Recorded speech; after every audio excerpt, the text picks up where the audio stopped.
Hello and welcome back to Kerbal Sysram. Today, we're taking a look at a little craft I made called the GI-16. This one, the GI-16S, is the stock version, which is, I'll be completely honest here, kinda crap. Not because of anything in particular on the design. In fact, the design, I think, it works quite, works quite well, other than the fact that the landing gears suck. And of course that's because they're stock landing gear, and we all know how stock landing gear work. Or rather, don't work particularly well. And there was no way to make the stock landing gear look good on this. This is the best I could do. So got a little drop tank, we got some stock landing gear, and some of you might notice this design looks slightly... It looks like a shrunk down version of something. In fact, I just noticed I've made a mistake with this version. This is not the stock version, because it had that on there. So, I've noticed that BD Armory's front radome is almost interchangeable with an NCS adapter fuel and a fly-by-wire avionics hub, or alternately one of these small nose cones. So you can see now it is the stock version. The S stands for stock version. The S variant has that all 4 end parts removed for a more stock approach. Apologies for how the front landing gear is clipped. There's no way to make it look good because they're terrible, you know, yeah. This is basically designed to be a shorter, more compact form of the F-16 because I couldn't be bothered to make an F-16 plane. Not so much that I couldn't be bothered as it is basically the F-16 would differ by this by probably a couple variations in how this wing is actually built, and it would have another piece of liquid fuel fuselage and possibly a couple other differences, and it wouldn't perform as well, essentially. That's why, because we'd still be stuck with this one engine, and this one engine, the Panther, as awesome as it is, it would not perform as well as my old trick of glitching a basic jet engine and a turbofan together, which I'm going to try to avoid doing now that we have a engine that kind of fits in that category, but I might do it from time to time still, and this would have had to use that to make an F-16 probably, but I think it looks cool like this, well, other than the landing gear problem, as kind of a mini thing, which is also why I called it the GI-16 instead of an F-16 replica, because it's really not an F-16 replica, and I'm not going to pretend it is, but it is heavily inspired by the F-16. Alright, so I believe engine mode is switched with 1, although I forgot, and yes it is. Okay, we're going to go in dry mode to launch right now, and I believe 0, yes, 0 lowers the flaps, which are the outer control surfaces. Let's go ahead and full throttle it. I kind of forgot that part. But as you can see, it's got the slightly downward angle tail, and it's got, you know, it's a similar shape to the F-16. And we can start to pull up now. In fact, actually, we took off entirely just then. I actually was expecting it to take a little longer to make it off of the runway. We have a, like I said, an external little booster fuel tank, which, let's go ahead and burn up the fuel quicker by activating the afterburner. Oh god, oh wow, that is not controlling well. Alright, so the mistake I made there was not having the flaps put back into their normal configuration, I believe. I'm pretty sure that's the mistake I made. So this time, I'm going to take care of that. Going to raise landing gear, and we're going to do the same stupid thing. And as you can see, much smoother, much smoother. Although we were going at a slower speed just then, so let's go ahead and allow it to speed up a bit more, going forward, going faster, and now let's pull a stupid maneuver like that. And as you can see, I maintain control very well. However, if I had the flaps down, oh wow, I started losing control immediately just then. That's why I immediately deactivated the flaps, and now I'm flying just fine again. Let's go ahead and turn them back on to demonstrate what I mean more. It loses roll control, a lot of roll control with the flaps enabled. Of course, the flaps are only supposed to be there for landing and taking off, so it makes sense, you know. It's not that it makes sense that they make you lose control as much as it is that it makes sense that you wouldn't want to have them enabled.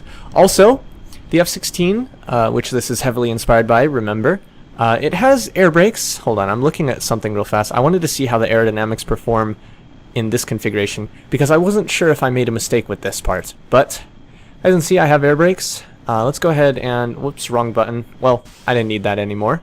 Let's go ahead and pull in a sharp turn like this. Oh gosh, wow. I lost more altitude than I meant to there. I also rolled a bit more than I meant to there. But we're going like this, and we're going at a pretty decent speed. Turning on the air brakes. Doesn't seem to be that effective. In fact, yeah, I'm not surprised by that. But they are the best I could do with... Yeah, they're the best I could do to replicate the F-16's air brakes. Unfortunately, we don't have a customizable thing where we can change how much deflection these have, at least not yet. I hope in the future we do, but so you can see we don't get too much braking capability from those, unfortunately. Alright, so let's look at the first variant I made of this thing, which you can immediately see is a clusterfuck of items. This is the A version. It is an attack fighter, a multi-role attack fighter. That is the concept behind it. As you can see, we have a radar data receiver. We have, of course, a weapon manager. We have 2 sidewinders, 2 AMRAMs, 6 Hellfires, 2 JDAMs, laser targeting pod, a ECM jammer, which I'm not sure if we can safely activate that for any length of time, even with the engine at full throttle. I'm not sure. I should test that probably. We have, of course, a Vulcan. Oh yes, I forgot to mention. Yes, so this one has a ladder. The other one had a ladder too, but I'm mentioning it because I've always forgotten to put ladders on planes quite a bit. And with this one, as I was working on it, I suddenly realized, oh yeah, I should put a ladder on it because, you know, ladders. Also, I'd like to point out something kind of strange here. So you notice I'm using the stock small hardpoints, but then I'm also using the adjustable missile rails underneath them. The reason why is so you can do something like this with the Hellfires.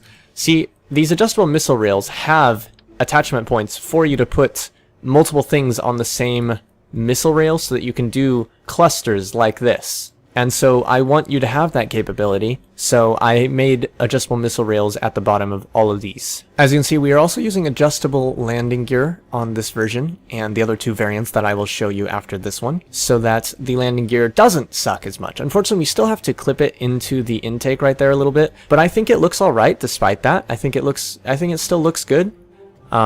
This comes very close to hitting that, but it clears, so it looks nice even when in motion. You can see we store the ammo back here. We have flares and chaff back here.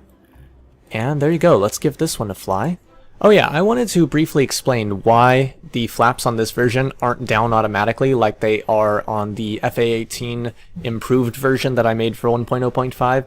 And that's because when they're down, the action group isn't detected as like being on, even though you're effectively doing what the action group is. So what happens is you end up having to hit it twice to deactivate it instead of once, and I kind of don't like that. Also, because I wanted to fight a couple of these against each other with BD Armory, I wanted it to not have that enabled by default because BD Armory, the AI is not smart enough to disable flaps. Like, it doesn't understand that I have effectively flaps enabled here. And I don't know if there's a way for that to be added or something in the future, but in any case, that's why those aren't enabled right away. And let's go ahead and activate it. Now this has quite a few action groups. In fact, so many that I don't remember what all of them are. Or maybe I do. I don't know. We'll find out. Let's go ahead and lift off the ground slightly, and we'll eventually start catching some air. Well, I mean, we are catching air now, but we'll eventually start actually lifting off the ground here.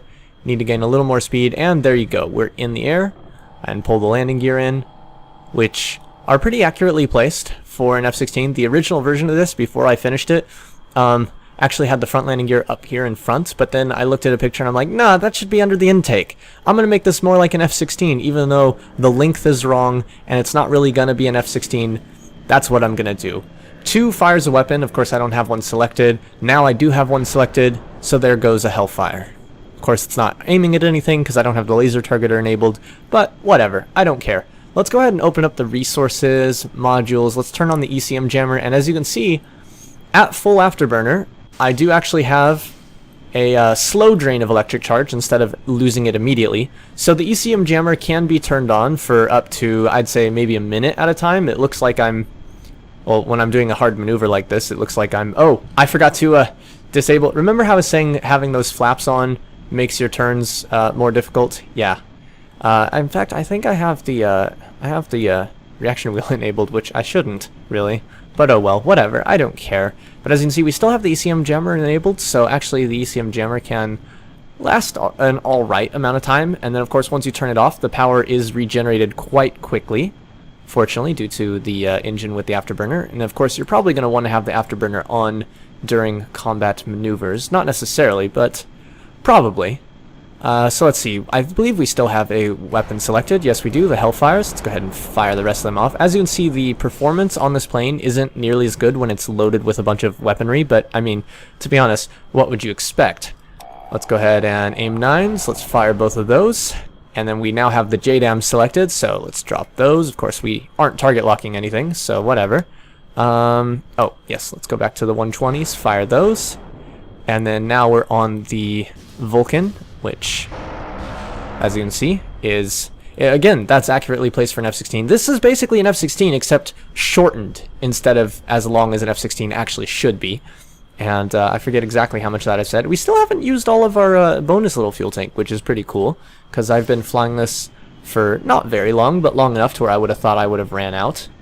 It also has, of course, flares and chaff, and those are actually, funnily enough, just by coincidence, Bahamuto's F-15 active has the flares and chaff on the same action groups as this thing, so that's pretty cool. It's kind of like accidental standardization.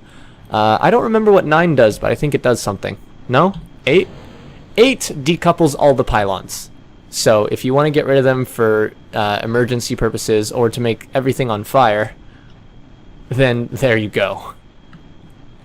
Yeah, so like I said, this one is the, what did I call this one? This is the A. This is the first version I made. It's basically supposed to be a bit of everything version, and all things are derived from it. Let's go ahead and decouple that, even though we probably still didn't use all of the fuel that was in it. Bye-bye. As you can see, yes, very nice. I like this plane. So next up, we have the second variant I made of this. This one is designed for just straight-up air-to-air combat. It is the GI-16F. It says right here, air-to-air fighter. So it's got 4 AMRAAMs and 4 Sidewinders on board. No, and it also lacks the ECM jammer and the laser thing. And the idea is that it's reducing weight and drag, allowing it to achieve better performance. Although, of course, the ECM jammer would be helpful in stopping radar, I believe. I believe the ECM jammer is something that tries to disrupt radar lock. Yes, makes it harder for radars to lock onto your vehicle and increases your chances of breaking the lock. Yeah. It's not going to have that. It could have that. In fact, that would be useful in air-to-air. Well, it would also be useful in ground attack, actually, because it can block ground-based radar-launched missiles as well. But this version lacks that. This version is, you know, pretty much the same thing. It's just designed more for air-to-air combat. And the third design that I made, the third variation I made of this is the M, which stands for minimal, and it's designed to reduce part count. Yeah, that's it. So we got rid of the ladder, we kept the gun, we kept the ammo for the gun, we kept 1 flare dispenser and 1 chaff dispenser, so it will look slightly odd when it fires those. In fact, now that I think about it, I'm going to redesign this slightly, in that I think it would be cooler if, instead of having them offset in a dumb way, I can have, yeah, right there, and then we'll have the flare be right next to that, and then we're also going to move, let's not do that, let's actually just use the offset tool to move it, because I don't want to have to go through adjusting the height again. But as you can see, there you go, that'll be a bit better. And let me double check that the action groups have held on, 4 and 5. Yeah, they fixed that in 1.0.5, but I still wanted to double check just in case, because it would suck to find out the hard way that that didn't work. Also, I just noticed the flare sticks out more than the chaff, and that is bugging my OCD, so I'm now going to do my level best to fix it. And I can't get it quite right, but there, close enough. I'm not gonna let that bug me too much more. And again, the pylons are pretty much accurately placed. Everything is pretty much as accurate as I can make it. This version is not stock, of course, but it is designed to be minimal part count, so you can kind of build up from here. And it has all the same attachment points, except it's lacking the ones on the wing. But the wing, really, you can just stick something on the end of the wing. I mean, it makes it a bit harder, but let me show you a quick technique I always do to get something better placed on the wing. Well, first of all, I use whatchamacallit, the snap mode or whatever it's called, to make sure that it kind of centers. And then the other thing is, so I've purposely placed this one slightly wrong, but if I go into rotation and have snap mode on, it'll snap to, oh, never mind. Okay, so maybe bad example. Hold on. Let me redo this. So let me just put it like that. Put it on, like, you know, I'm pretty sure that's straight. Let me go into rotate and do without snap mode, just so I can pretend that it's like slightly off, right? So you can see that's slightly off, but not terrible. But it's like you have to fix it, right? So go into snap mode, and then, oh, that's weird. I've never had it do this before, where it's, Oh, it's because it was in relative mode, so it was doing everything relative. You hit F to switch between absolute and relative mode, by the way.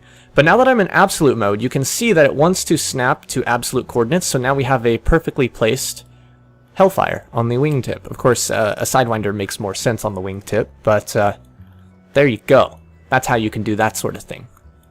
I believe I made modifications to this without saving it, so let me take the Hellfire off of it, because we don't want that on there. And click save. And I'm not going to launch this one because this one has nothing on it. We're going to launch an F, and this one we're going to go ahead and pull it over off the runway so we can launch another one. And let's go ahead and put the afterburner on so that when it is activated it will be useful like that. We're going to go ahead and have... Now we don't want any of these modules on, but we're going to have firing interval set down... So let's go ahead and set it down real low. Max field of view, visual range max. We're going to have guard mode on. We're going to hit the brakes so it'll stop. And we're going to activate the pilot on standby mode. So this will automatically try to attack us. Okay, and now that we're here, I'm going to go ahead and bring us up. Go ahead and switch us right away. We're going to want the weapons and modules. We're going to want radar warning. We're going to want, not the data receiver, but we want the radome online. And that one should be, yes, also taking off. Let's go ahead and activate our afterburner. Let's drop that. It's going to explode. Oh, yeah. Let's go ahead and pull in our landing gear. And I'm going to hit F4 so that disappears. And we're going to do this from in the cockpit, because I like to do things in the cockpit. That possibly sounds more wrong than I intended. Where is it? Ah, there it is. Thank you, radar. You're very helpful sometimes. Actually, most of the times, but I'm going to say sometimes. Oh, is that locked?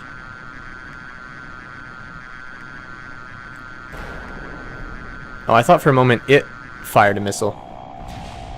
Okay, so that hit one of its flares rather than it. And where's he gone? I don't see him. Of course, I lost my bore sight as well, so I'm not locking as well as I should. Oh, I was afraid of that. Woo, that was close. Oh, there he is. There he is. Oh, that was dumb for me to fire that at that angle, because there's no way in hell that would have hit. Okay, I see a shadow. There he is. I see him. Okay. Oh, come on. Alright, let's get the aim 120 on, and... Oh, I've hit him. I've hit him bad. Alright, he's a flaming wreck going in towards the ground. Very good. Alright, let's pull up and not be ourselves a flaming wreck. And there you go. That is how well this thing does in combat. I'm going to go ahead and fly one more sortie like this. I'm actually... Yeah, let me just revert this to launch. And this time, I'm going to try and give him even more of an advantage by not doing anything until he's in the air, except getting myself ready. Let's go ahead and get these things on. Radome, radar warning, bore sight. Let's select aim 120s to start with, and he's airborne, so that means we need to get airborne. Let's get our afterburner engaged. Let's ditch the fuel tank. That's just going to slow us down. Let's try and get up as soon as we can. Alright, and immediately we want to turn towards him, because we want to get a lock as soon as possible, even though we're still pretty low to the ground. In fact, we're pretty close to being in danger of hitting the ground. Alright, where is he? Where's he gone? Oops. I don't see him, which is dangerous. Very dangerous. Oh, there he is. Alright. I think he's already turning back towards me. Yeah, we're going to pass each other. Alright, I'm going to try and get on his tail. And it looks like I'm going to succeed at getting on his tail. Alright, we have radar lock. Let's go ahead and fire that. Let's fire another one. And hopefully those two will hit. And one of them hit.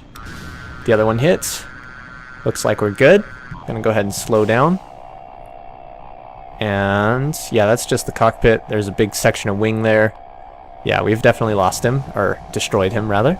Let's go ahead and engage the engines again. I actually turned them off to slow down. And we're getting quite low. There we go. And everything is awesome.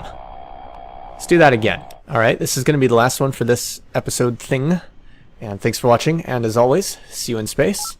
I'm actually going to let him come around completely, and have a shot at me while I'm on the ground before I take off this time. Give him a bit more of a chance. Let's go ahead and switch to bore sight. Aim 120. Alright.